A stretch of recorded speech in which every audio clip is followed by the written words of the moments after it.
이제 대망의 요한계시록 22장입니다. 먼 길을 달려오시느라 고생하셨습니다. 여기는 이제 새 예루살렘 성 일부와 마지막 경고로 이루어져 있습니다. 그래서 제일 끝에는 이제 도표를 가지고 전체적으로 한번 점검하도록 하겠습니다. 1, 2절 또 저가 수정같이 맑은 생명수의 강을 내게 보이니 하나님과 및 어린 양의 보좌로부터 나서 길 가운데로 흐르더라. 강 좌우에 생명나무가 있어 12가지 실과를 맺히되 달마다 그 실과를 맺히고 그 나무 잎사귀들은 만국을 소성하기 위하여 있더라. 수정같이 맑은 생명수의 강. 천국은 하나님 보좌로부터 해서 이렇게 3층천, 2층천, 1층천 마지막까지 모든 천국의 생명수의 강에 흐릅니다. 몇 갈래로 흐를지는 12지파로 나눠지니까 12지파로 12갈래로 흐를 수도 있겠다는 생각이 드는데 아무런 언급이 없으니까 모르고요. 그런데 그 생명수의 강이 하나님 보좌로부터 나온다는 것, 즉 이 생명수의 강의 근원은 하나님이시라는 겁니다. 그러면서 그 강 좌우에 생명나무가 있는데 12가지 실과를 맺힌대요. 앞서 뭐라 그랬어요? 이스라엘 그 하나님의 백성들이 들어갈 천국은 12지파로 들어간다 그랬죠. 12기초소로 되어 있고 12진주문이고 심지어는 생명나무도 12가지 실과를 맺힌다는 거예요. 그래서 내가 만약에 충성지파 사람이라면 이 12가지 실과 중에 아마도 충성지파의 그 실과를 먹게 될 것 같아요. 이거는 뭐 특별하게 더 언급은 없으니까 일단 그 정도로 그래서 천국은 하나님께서 예수님의 성품 중에 가장 대표적인 성품들을 하나씩 해서 지파로 나뉘어지는구나 이렇게 생각하시면 되겠습니다. 그런데 달마다 그 실과를 맺힌다고 그랬어요. 근데 천국은 뭐 3월, 4월 이런 게 없어요. 왜? 달 자체가 없어요. 천국은 해같이 빛나는 하나님의 영광으로 가득한 곳이고 천체가 막 달이 떠 있고 별이 떠 있는 뭐 그런 곳이 아니에요. 그래서 여기서 달이라는 것은 우리가 말하는 월 개념이 아니고 매번 계속 반복된다는 얘기입니다. 즉 생명나무의 실과를 먹어도 그게 또다시 생겨나는 거예요. 그럼 생명나무는 예수님이고 생명과는 예수님의 생명인데 이걸 왜 계속 먹어야 될까요? 안 먹으면 죽나요? 천국에 갔는데 거기 가서도 생명과 안 먹으면 죽을까요? 그건 아닐 것 같죠. 이건 뭘 의미하냐면 예수님의 생명과를 먹을수록 또 내 안에 하나님의 생명의 기운이 가득 채워지는 겁니다. 우리는 끊임없이 하나님께로부터 생명을 채워야 되는 존재예요. 왜? 생명의 근원이 하나님이니까. 물론 생명을 안 먹거나 생명수를 안 마신다고 뭐 죽어서 소멸된다거나 지옥 가지는 않을 것 같아요.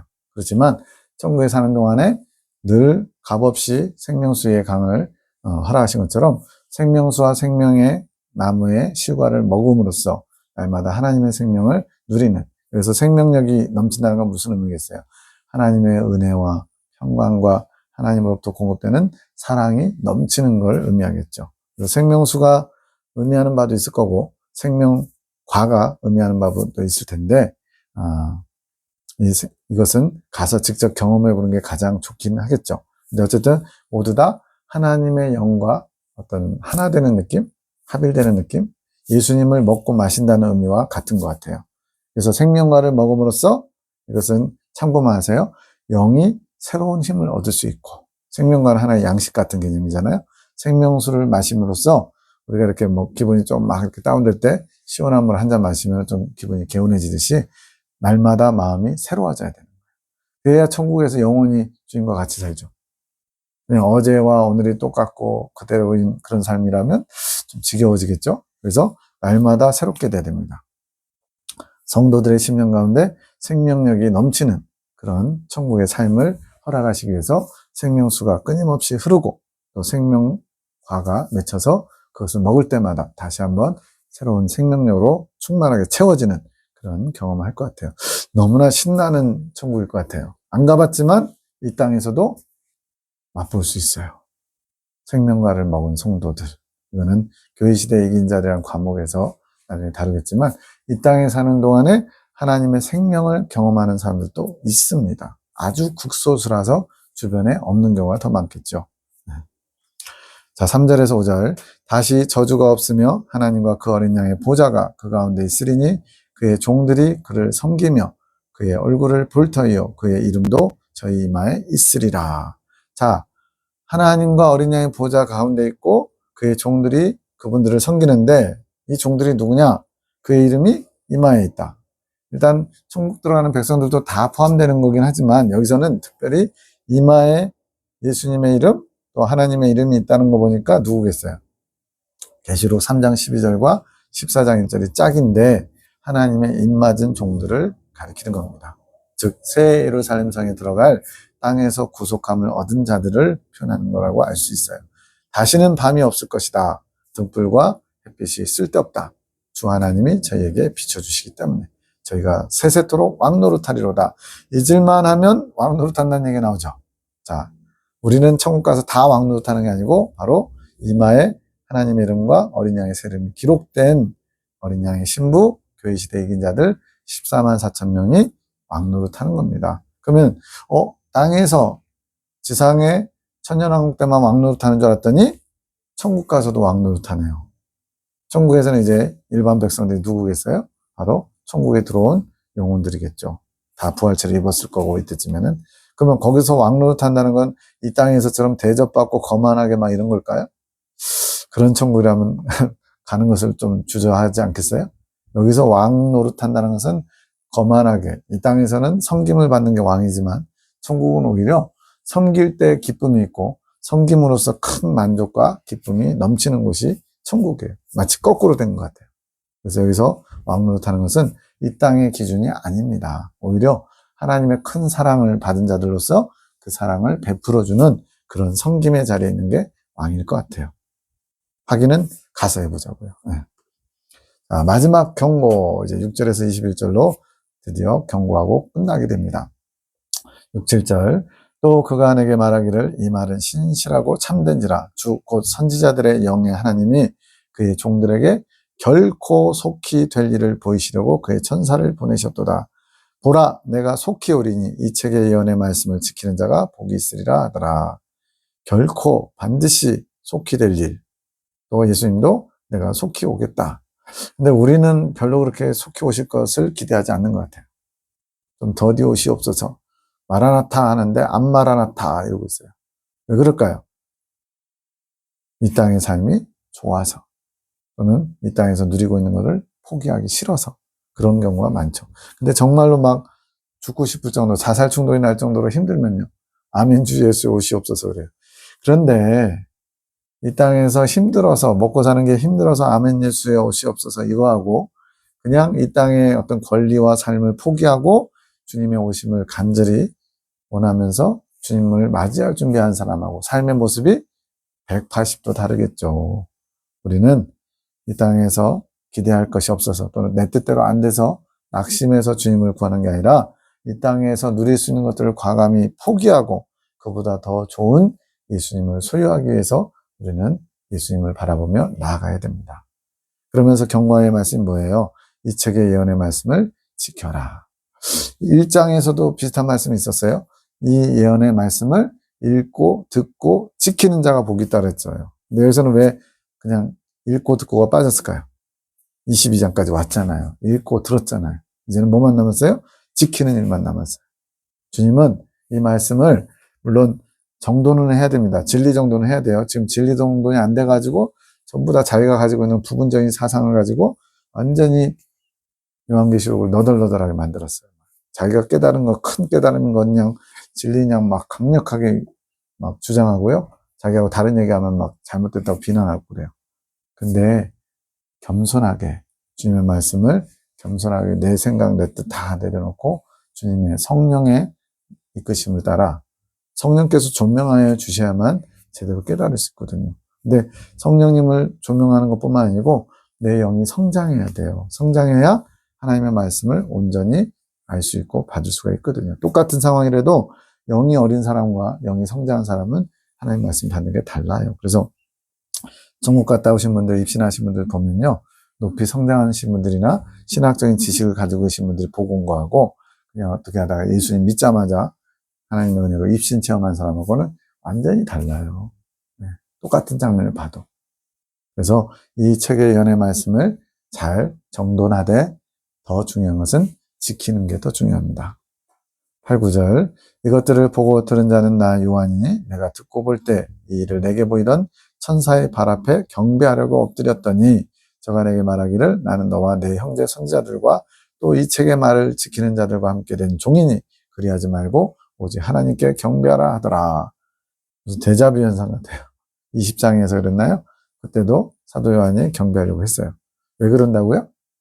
사도 요한이 바보라서? 그게 아니라 이 말씀을 전해주는 천사의 영광이 너무나 아름답고 휘황찬란하고 거룩하고 하나님 뵙는 것 같은 거예요. 그래서 나도 모르게 경배하려고 하는 거예요. 그런데 천사가 겸손하게 나는 당신과 같은 하나님을 섬기는 종입니다. 오직 하나님께만 경배하십시오. 이게 이 땅을 살아가는 모든 하나님의 종들에게 요구되는 자세예요. 근데 조금만 능력 나타나고 사람들이 와 하고 섬겨주면요, 다 자기가 한 것처럼 성령의 은사를 자기가 잘나서 가지고 있는 것처럼 하나님의 일을 하라고 맡겼더니 자기 일을 하고 있는 사람들이 많아요. 대접받는 거 좋아하고 무시당하면 아주 벌컥 화를 내고. 네. 예전에 몇 년 전인가 어떤 총회에서 자리를 잘못 배치했다고 막 성질내면서 막 했다는 얘기도 있어요. 총회장은 여기 가운데, 뭐 그 옆에는 부총회장, 이런 서열이 있나 봐요. 물론 최대한 잘하는 게 중요하죠. 근데 그 자리 하나 바뀌었다고 나를 무시했다고 막 총회에서 쌍욕을 하고 삿대질하고 그런 분들이 갈 천국은 어딜까요? 100% 그런 상태로는 새 예루살렘성 못 들어가고요. 잘못하면 이단 가라지도 될 수 있을 것 같아요. 하나님의 종의 자세는 늘 겸손하게 하나님을 늘 의식하면서 겸손을 지향해야 됩니다. 10절, 11절. 또 내게 말하되 이 책의 예언의 말씀을 임봉하지 말라. 닫아놓고 아무도 못 보지 못하게 하지 말고 열어놓으라는 얘기예요. 때가 가까우니라. 근데 칼빈조차도 이 성경을 계시록을 풀려다가 주석을 달려다가 덮어버렸대요. 나에게 허락된 말씀은 아니라고. 즉 닫지를 않았는데 반면에 열지도 못하는 거예요. 왜 그럴까요? 하나님이 마지막 때 이 말씀을 쓰시려고 그렇게 어렵게 많이 해놨어요. 상징이 많아요. 그러나 계속 말씀드리죠. 실제수라고. 숫자만큼은 상징이 아니라 실제수라고. 그래야만 제대로 풀립니다. 그리고 또 하나는 새 예루살렘 성이 천국 전체가 아니라 천국의 수도인 3층천 하나님 보좌가 있는 그곳이라고. 그래야만 풀립니다.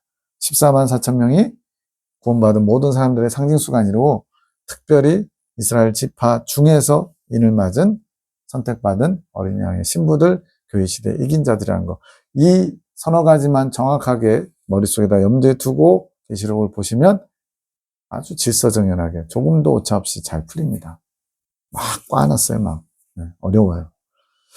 불의를 하는 자는 그대로 불의를 하고 더러운 자는 그대로 더럽고 의로운 자는 그대로 의를 행하고 거룩한 자는 그대로 거룩되게 하라. 이게 하나님 뜻이에요. 자기가 자기 발로 찾아가는 겁니다. 자기가 좋아서 지옥을 향해 가는 거예요. 하나님이 등 떠밀거나 누구 때문에 지옥 가는 게 아니라 자기가 불의를 행하면서 더러운 걸 좋아하면서 쫓아가는 거예요. 다니엘서 12장 10절에도 비슷한 말씀이 있습니다. 많은 사람이 연단을 받아 스스로 정결케 하면 희귀할 것이나 악한 사람은 악을 행하리니 악한 자는 아무도 깨닫지 못하되 오직 지혜 있는 자는 깨달으리라. 즉 지혜 있는 사람과 지혜 없는 사람의 차이가 선을 행하고 악을 행하는 것인데 그래서 하나님이 우리 삶에 개입하시는 것이 복입니다. 성령님께서 우리를 자꾸만 책망하시거나 귀찮을 정도로 자꾸 우리를 끌어가시려고 하면 우리는 겸손히 순종하면서 따라가는 게 지혜로운 사람이고 복된 사람이에요. 그래야만 우리는 불의와 더러움에 빠지지 않는 겁니다. 자기 생각, 자기 고집, 자기 어떤 이익 이런 것들, 사심들을 계속 고수하면서 가면 결국에는 성령님과 헤어지게 돼 있어요. 어긋나게 돼 있어요. 그런 사람들은 위험합니다. 지금은 자다가도 깰 때예요. 마지막 때예요. 정신 바짝 차려야 됩니다. 내 생각, 내 고집 부리지 마시고 내 안에 계신 성령님께 주도권을 내어드립시오. 그리고 성령님께 나를 이끌어 달라고 더 높은 천국을 사모하며 할 수만 있으면 이 새 예루살렘 성을 침노에 들어가기를. 주님께서 천국은 침노하는 자일 것이라고 그랬어요. 욕심 내셔야 됩니다. 영적인 욕심을 부리셔야 돼요. 그래야만 하나님이 끌어줄 수 있습니다. 가만히 있으면 에스컬레이터나 엘리베이터 탄 것처럼 높은 천국 가는 게 아니에요. 침노하는 자, 빼앗는 자, 하나님의 것을 할 수만 있으면 영적 욕심을 가지고 뺏는 것처럼 간절히 원해야만 받을 수 있습니다.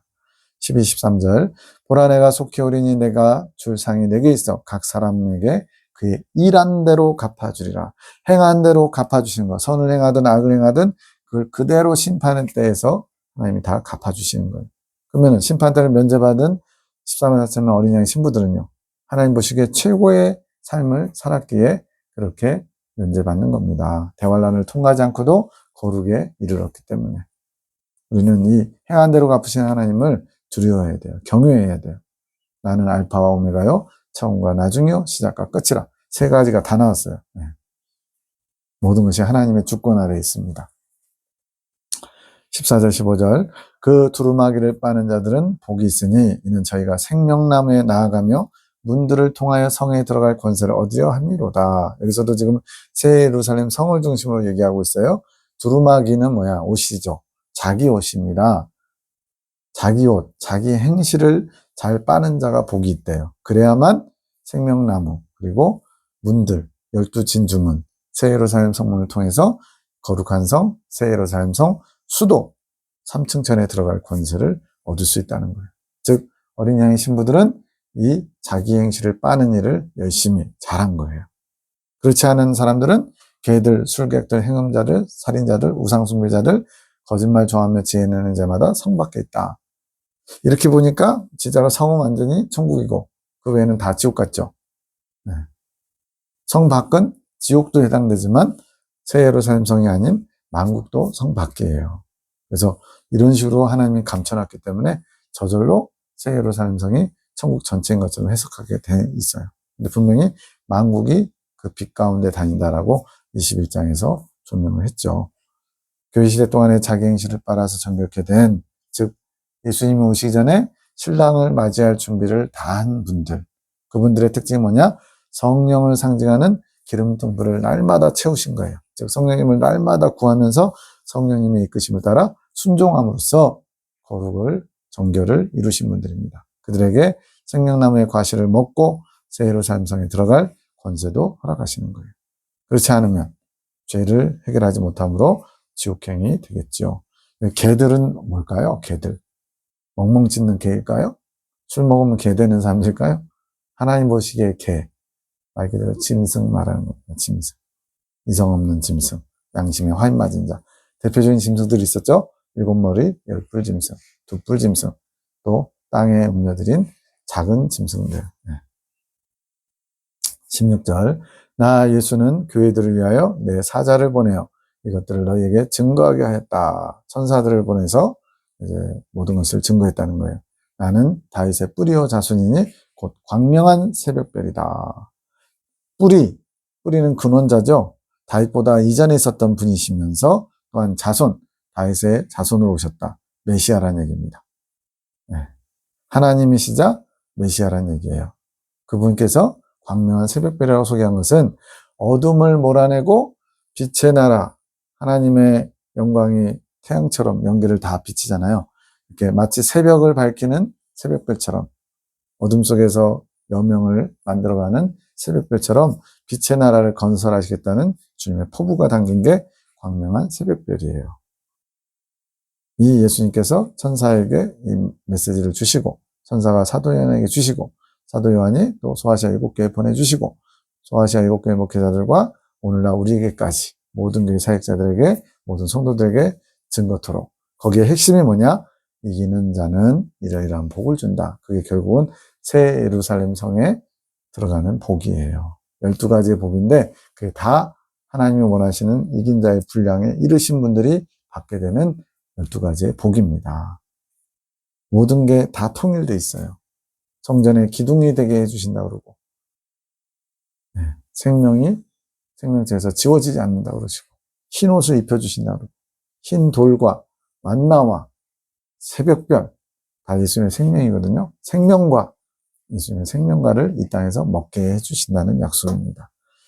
17절 성령과 신부가 말씀하시기를 오라 하시는도다. 듣는 자도 오라 할 것이요 목마른 자도 올 것이요 또 원하는 자는 값없이 생명수를 받으라 하시더라. 22장에서 가장 중요한 구절 중에 하나가 17절입니다. 성령과 신부가 동등된 이코르 위치에서 말씀하죠. 이건 뭐냐면 성령과 신부가 연합, 하나됨, 생명의 합의를 이룬 거예요. 그래서 제가 요 근래 와서 깨달은 게 뭐냐면 삼위일체 하나님, 성부, 성자, 성령이잖아요. 근데 성부도 성자도 성령이에요. 거룩한 영이에요. 그래서 성령이라는 이름이 뭔가가 빠진 느낌이에요. 성부, 아버지, 성자, 아들, 거룩한 아들, 거룩한 아버지, 거룩한 영인데 이 거룩한 영이 뭔가가 역할에서 빠진 느낌이에요. 근데 지금 이 17절을 보면서 성령과 신부가 하나 되셨기 때문에 마치 같이 한 몸처럼 얘기해요. 이게 어디에 나오냐면 그 바벨론 이야기할 때 용과 짐승, 선지자 입에서 거짓 더러운 개구리 같은 새 더러운 양이 나온다고 나오거든요. 그래서 용은 일곱 머리 열불 짐승의 몸에 들어간 사단인데 그 용과 일곱 머리 열불 짐승을 같이 놓고 따로 얘기해요.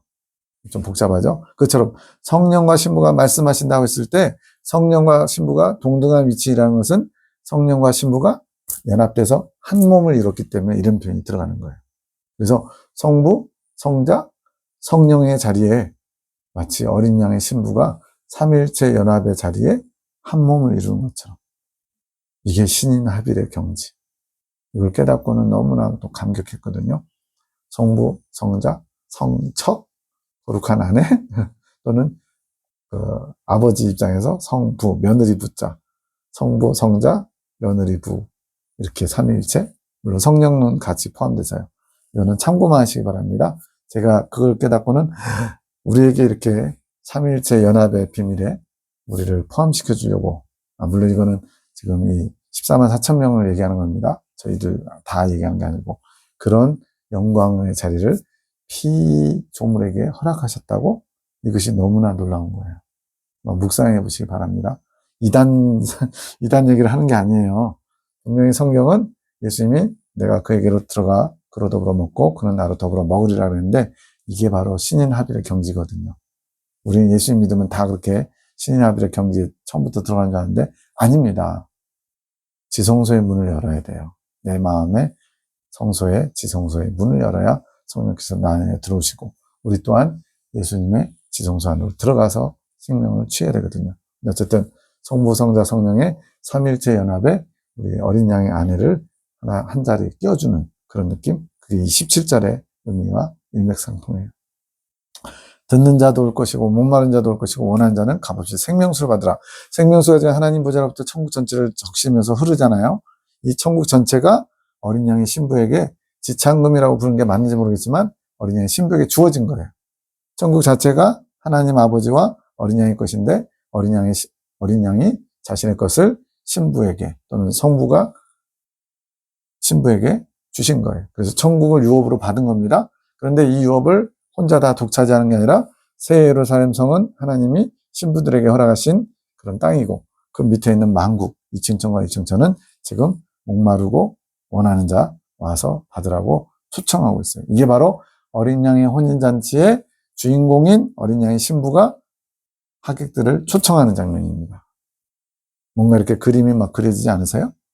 천국을 유업으로 받은 신부들이 신천지의 만국에 들어갈 성도들을 초청하고 있어요. 할 수만 있으면 욕심내시기 바랍니다. 아직 주님 안 오셨어요. 신랑이 아직 안 오셨기 때문에 누구나 다 신부의 자격을 얻을 수 있는 가능성은 있습니다.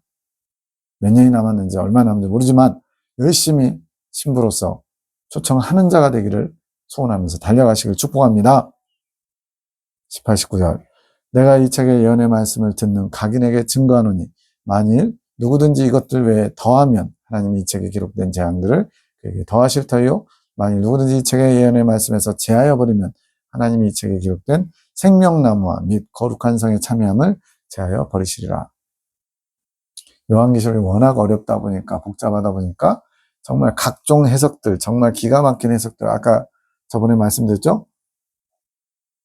백마, 홍마, 흑마, 청황마 이렇게 네 말이 나왔는데 6장 8절에서 검과 기근과 사망과 땅의 짐승으로서 죽인다 그러니까 백마하고 땅의 짐승이 매치가 되는 거예요. 그래가지고는 백마 탄 자를 땅의 짐승, 적그리스도나 이런 걸로 봐버려요. 이건 뭐예요? 이 책에 있는 말씀을 제한 건 아니고 희한하게 풀었어요. 그렇지만 그렇게 잘못 풀었다고 지옥 가는 건 아니겠죠. 왜? 몰라서 잘못해서 가는 거니까. 그런데 자기의 어떤 욕심이나 이익이나 어떤 자기의 어떤 지식 자랑이나 이런 식으로 하나님 말씀을 그것을 깊이 묵상하면서 성령의 조명하심 받아서 하나님 뜻만을 온전히 순전하게 전하려고 겸손한 자세로 하지 않고 자기의 생각을 막 섞어가지고 자기를 높이고 자기가 뭐 감람나무 증인이라는 뭐 이런 식으로 하면서 군사들은 생명나무 거룩한 성에 참여함을 제하여 버리는 거. 이거는 이제 불신자, 즉 지옥 가는 것도 될 수 있고요. 또 다른 편으로는 2층천 1층천 성도밖에 될 수 없다는 얘기도 될 수 있겠죠. 어쨌든 하나님 말씀이 있는 그대로 전하려고 애를 써야 됩니다. 그리고 본인이 깨달았어도 그게 정말 성경 전체적으로 맞아 떨어지는지를 확인하면서 계속 제가 22장까지 하는 동안에 어린 양의 신부, 교회 시대 이긴 자들 14만 4천 명, 또 누구라도 능히 셀 수 있는 이스라엘 지파 중에서 뽑힌 자들, 하나님의 입맞은 종들, 신의 성품에 참여한 자들, 어린 양의 신부, 이거는 계속 반복해서 동일하게 공통적으로 얘기하고 있어요. 두 부류의 성도, 제사장과 나라, 제사장과 일반 백성들.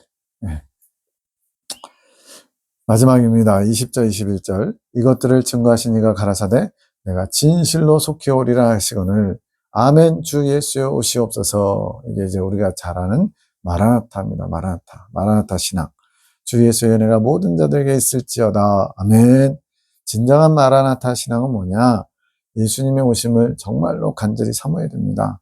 내가 지금 먹고 살기 좋고 뭐 만족하는 게 많아도 이 땅의 삶이 즐겁고 하고 싶은 게 많아도 나 이제 겨우 결혼했는데 결혼생활 한 10년은 즐겨봐야지 이런 거 말고요. 어떤 상황에서도 예수님 오심을 간절히 사모하면서 신랑으로 오시는 예수님을 맞이하는 신부의 자세, 신부단장을 해야죠. 그것이 뭐냐? 날마다 자기 옷을 빨고 염치와 정절로 단장하고 정결한 삶을 추구하면서 신랑에게 걸맞은 신부. 우리는 급을 따지잖아요. 부자는 부자끼리 막 가난한 사람 가난한끼리 이렇게 서로 맞추잖아요. 신랑에게 맞는 신부가 되기를 힘써야죠. 주님이 언제 오시든 상관없습니다. 내일 오셔도 상관없을 정도로 나는 오늘 주님 앞에 최선을 다하고 있으면 돼요.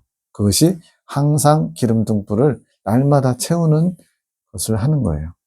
이 기름등불을 채운다는 것은 성령님, 내 안에 계신 성령님을 깨워서 성령님과 함께 동행하는 삶이에요. 이것은 육체의 만족과 육체의 정욕을 도모하면서 살지 않고 성령의 이끄심에 순종하는 것. 그게 갈라디아서에 잘 나오잖아요. 육체의 소욕은 성령을 거스르고 성령의 소욕은 육체를 거스르나니 이 둘이 서로 원하는 것을 하지 못하게 한다. 성령의 소욕과 육체의 소욕은 항상 충돌합니다. 우리는 성령의 소욕을 따라야 돼요. 그것이 기름등불을 꺼뜨리지 않고 준비하는 겁니다. 성령을 쫓아 행하면 육체의 욕심을 이루지 않는다고 분명히 말씀했어요.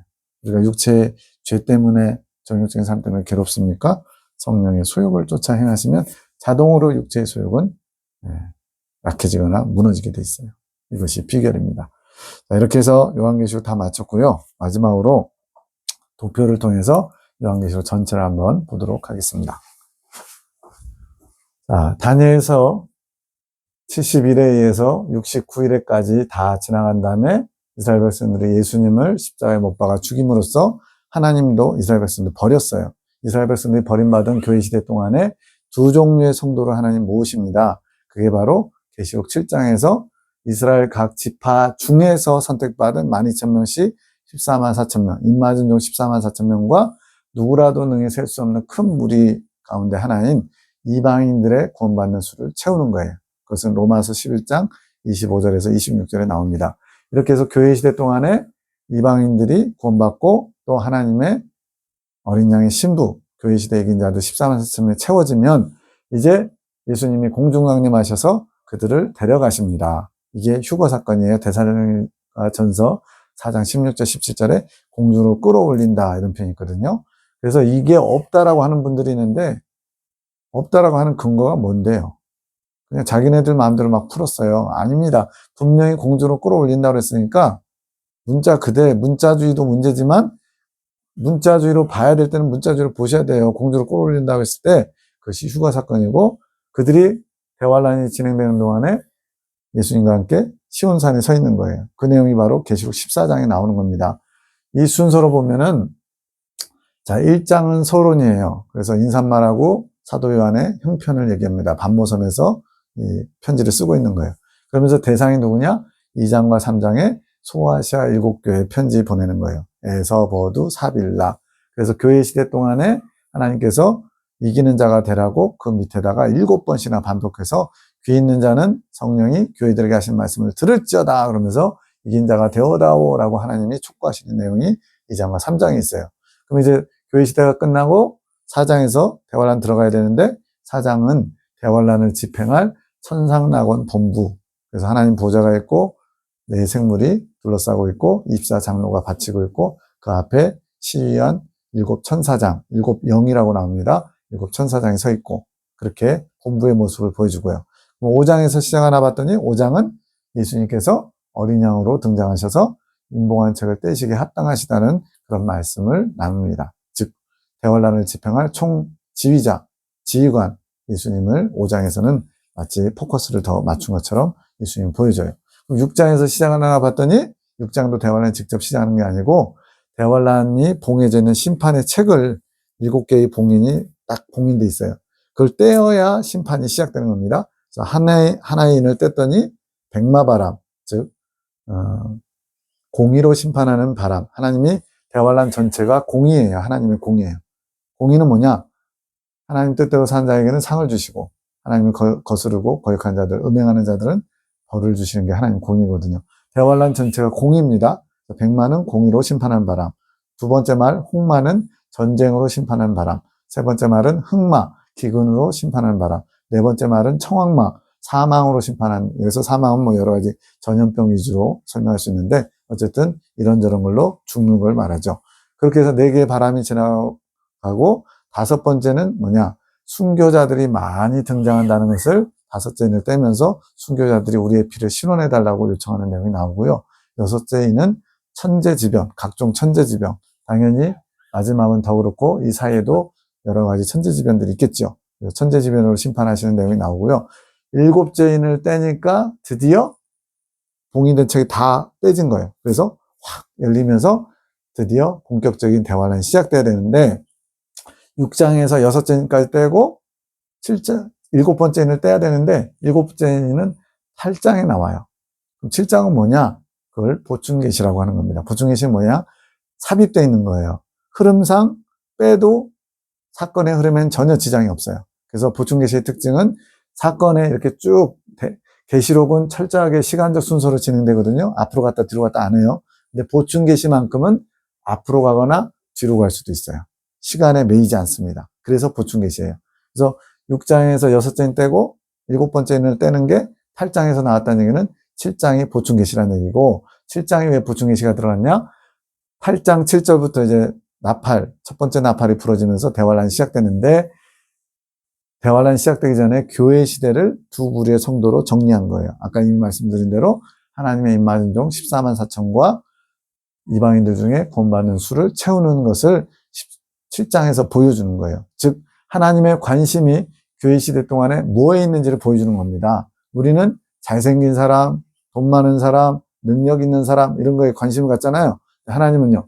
못생겨도 괜찮아요. 키 작아도 괜찮아요. 돈 없어도 괜찮아요. 뭐 불구해도 괜찮아요. 하나님을 사랑해서 어린 양의 신부로 준비된 사람들. 교회 시대에 입맞은 종들을 하나님이 기뻐하신다는 거예요. 그걸 7장에서 교회 시대를 정리하고 드디어 8장에서부터 7번째 인이 떨어지면서 7나팔이 준비됩니다. 나팔 부는 천사들이 등장할 때부터가 진짜 대환란이 시작되는 거예요. 8장의 내용은 뭐냐? 첫째부터 네 번째 나팔이 부러지는데 땅, 바다, 강, 하늘 거기에 재앙이 떨어져가지고 3분의 1씩 전부 다 기근재앙, 흉년재앙이 벌어지는 거예요. 이건 무슨 의미냐? 바로 대환란의 배경이 만들어지는 게 8장의 내용입니다. 3분의 1씩 치니까 뭐 3분의 1만큼은 새끼 먹던 사람이 한 끼만 줄이면 되겠네가 아니라 3분의 1이 없어진다는 얘기는 지금보다 30배 더 어려워진다는 얘기예요. 아마 그게 맞을 겁니다.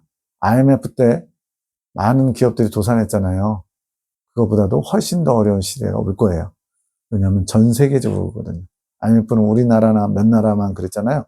근데 전 세계적으로 3분의 1이 침을 얻어서 지금도 8억인가 10억이 제대로 하루에 두 끼도 못 먹거든요. 아프리카 사람들 특히. 근데 그때 가면요, 굶어 죽는 아사자들도 엄청 나올 겁니다.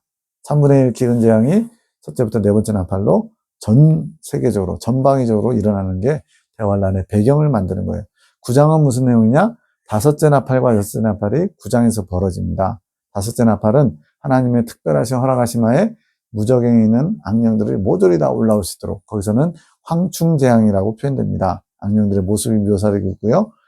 5달 동안 사람들의 배후에서 역사에서 사람들을 악심을 품을 때마다 말 그대로 영을 뜯어먹는다고 할까요? 그런 악한 마음을 더 강하게 해가지고 정말 여기에 묻지마 살인 같은 건 아주 이제 그냥 흔한 일이 돼버릴 거예요. 왜 그러냐? 지금 3분의 1 기근재앙으로 해서 세상이 완전히 민심이 흉흉해지는데 악령들까지 다 풀려나요. 근데 이 악령들 풀어준 게 비록 사탄이지만, 하늘에서 떨어진 별이지만 그 별에게 무적행의 열쇠를 준 거는 하나님이시라는 거예요. 그래서 하나님의 허락하에 악령들이 다 나와서 5달 동안 괴롭히니까 더 세상은 엉망이 되겠죠. 그렇게 완전히 극으로 치달을 때 이제 여섯째 나팔이 부러지는데, 이때는 러시아와 이슬람 아랍 국가들 중심으로 이제 이스라엘을 침공에 들어가는데, 그 이스라엘 편에 누가 서 있냐면 재생 로마 제국, 오늘날 유럽 연합이죠. 그 나라랑 연합해가지고 7년 동안 안보 조약을 맺는 내용이 다니엘서 9장에 나옵니다. 그래서 상호 방위 조약이에요. 그래서 유럽 연합하고 그 러시아와 공산권 이슬람 세력이 싸우는데 거의 러시아 세력이 다 이겨놨어요. 근데 하나님의 기적적인 도우심으로 이제 10장에 미가엘 천사가 은밀하게 7의뢰를 발해가지고 천재지변으로 완전히 전세를 확 바꿔버립니다. 그래가지고 극적인 승리를 거둬서 유럽연합 재생로마 제국의 통치자가 승리하게 돼요. 그 재생로마 제국의 통치자가 극적으로 승리하니까 사람들이 이 엄청나게 고통스럽고 3분의 1이 죽는 재앙이거든요. 그러니까 누구라도 좋으니까 제발 좀 메시아가 되어다오, 이런 요구가 안에서부터 막 불릴 때 일어나겠죠. 그러면서 교만한 마음이 적그리스도에게 들어가서 이제 악령이 합일돼 가지고 드디어 13장에서 적그리스도가 등장하는 거예요.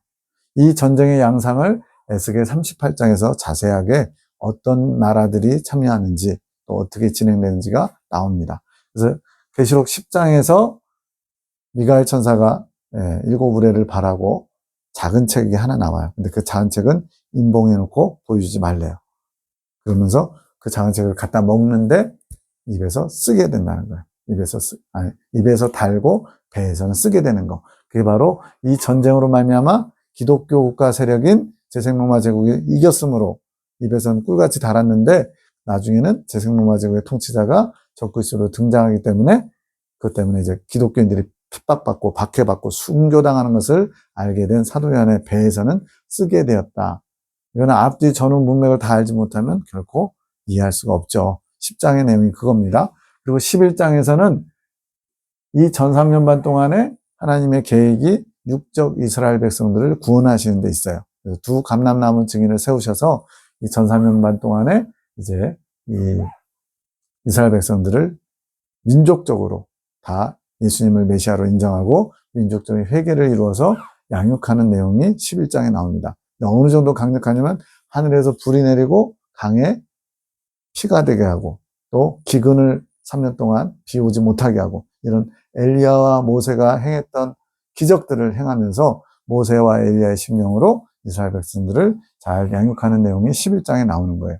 그러다가 이제 그 사역이 다 마치니까 이제 적그리스도 세력에게 비참하게 죽고 3일 반 만에 살아나서 부활 승천하는 장면이 마지막으로 끝납니다. 그러면 이제 6째 나팔까지 부러졌으니까 7째 나팔이 시작돼야 되거든요. 근데 또 12장이 또 딴 얘기를 해요. 12장의 내용은 뭐냐? 아까 말씀드렸죠. 보충 계시는 앞으로 갔다 뒤로 갔다 할 수 있다고. 그래서 12장의 내용은 영계에서 일어나는 상황을 1절에서는 천국의 모습을 표현하고 있어요. 새 예루살렘 성과 그 발 아래 달이 있다고 그래가지고 만국, 새 예루살렘 성과 만국이 이루어진 영계를 12장 1절에서 설명하고 있고요. 그 영계의 천국을 지상의 예루살렘, 즉 이스라엘 백성들을 2절부터 연결해가지고요. 어떤 내용을 설명하냐면 예수님이 탄생하기, 예수님께서 왕으로 등극하러 예루살렘 성에 입성하기 전에 로마라는 나라를 통해서 이스라엘 백성들을 압제하던 내용, 그런 내용들부터 시작해서 이 교회 시대가 끝나고 이 1300년 반 동안에 이스라엘 백성들이 양육받는 내용이 나오는 거예요. 근데 거기에 보면 붉은 용이 큰 대제국 배후에서 그렇게 이스라엘 백성들을 공격해서 망하게 하려고 또 예수님을 죽이려고 막 3분의 1을 끌어다가 막 이렇게 하는 게 나오거든요. 그런데 결국에는 미가엘 천사장의 도움으로 그런 모든 어려움을 다 이겨내고 이스라엘 백성들이 여기까지 오게 됩니다. 그러니까 이제 붉은 용 사단이 승질나 가지고 이제는 본격적으로 이스라엘 백성들과 하나님 믿는 사람들을 공격하려고 13장에서 앞서 말씀드린 3차 대전 6째 나팔에서 극적인 승리를 거두고 사람들이 와 하면서 당신 메시아 아니요? 당신 같은 사람이 하나님의 어떤 사자가 아니요? 이런 식으로 높여주니까 그 사람이 교만한 마음을 품었을 때 그 속에 쏙 들어가가지고 그 사람 몸에 합일돼요. 그래서 적그리스도가 되는 겁니다. 누가? 제생로마 제국의 통치자, 3차 대전을 극적으로 승리로 이끌었던 제생로마 제국 유럽연합의 통치자가 결국은 이제 적그리스도가 돼서 사단이 합일돼서 전면적으로 등장해서 적그리스도 통치 시대가 열리는 겁니다. 이게 13장에서부터 시작되는 거예요. 그러다가 이제 14장에서는 엄청나게 많은 순교자들이 나오는 것을 보여주고요. 15장에서는 이 순교자들이 유리바닷가에서 노래하는 장면이 나옵니다. 그리고 16장에서는 이제 순교자들의 피를 흘린 거에 대해서 하나님이 7 대접재앙으로 이것은 이 앞에서는 3분의 1씩 그랬잖아요. 이 7 대접재앙은 4가지 땅, 바다, 강, 하늘에 또 재앙이 떨어지는데 이거는 전체가 다 죽어요. 전체가 다 엉망이 돼요. 여기서는 3분의 1, 여기는 전체가. 왜냐하면 이 대환란이 끝날 때가 다 됐거든요. 16장에서는 7 대접재앙이 떨어지고 17장과 18장에서는 이 7머리 10뿔과 2뿔 짐승의 정체 그리고 큰 성 바벨론이 멸망하는 내용이 거기에 나오고요.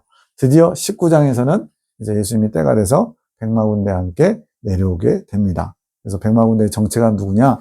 바로 예수님 공중왕림하실 때 대환란을 면제받은 성도들, 교회 시대 동안에 입맞은 종들, 이 땅에서 구속함을 얻은 구원이 확정된 분들이 바로 어린 양의 아내인데 그들이 예수님과 함께 백마군대로서 희고 빛나고 깨끗한 세마포를 입고 이 땅에 철장권세를 가지고 예수님과 함께 심판의 주의 자리에 동참해서 같이 내려오게 돼요. 그 내용이 19장에 나오는 아마겟돈 심판입니다.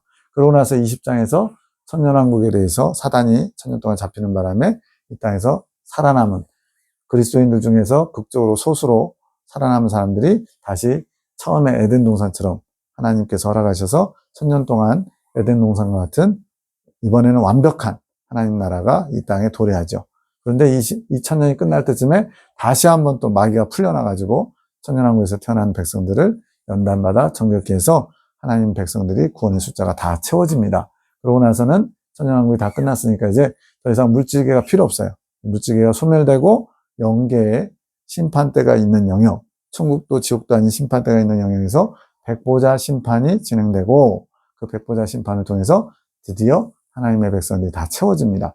그래서 영원한 신천신지가 이제 21장에 나오는데 이 신천신지에 대한 설명은 새 예루살렘 성을 중심으로 설명하는데 기가 막히게 아름답고 또 12지파로 천국에 들어간다는 것을 보여주고 있습니다. 그러면서 여기서 하고자 하는 말씀은 바로 누구든지 어린 양의 아내, 신부, 새 예루살렘 성에 들어갈 자격을, 권세를 갖는 자가 되기를 내가 바란다. 천국을 침노에 들어가라. 그런 사람은 이 예언의 말씀을 읽고 듣고 지키는 자이다. 이렇게 말씀하면서 마지막 경고로 마라나타, 예수님의 오심을 준비하는 자들이라고 하면서 경고로 끝맺게 됩니다. 긴 시간 동안 요한계시록 22장까지 함께 해주셔서 감사하고요. 조금 쉬었다가 다음에는 마지막 때 나의 용사들이라고 하는 하나님이 주신 귀한 메시지 책자를 또 조금씩 풀어나가 보도록 하겠습니다. 감사합니다. 수고하셨습니다.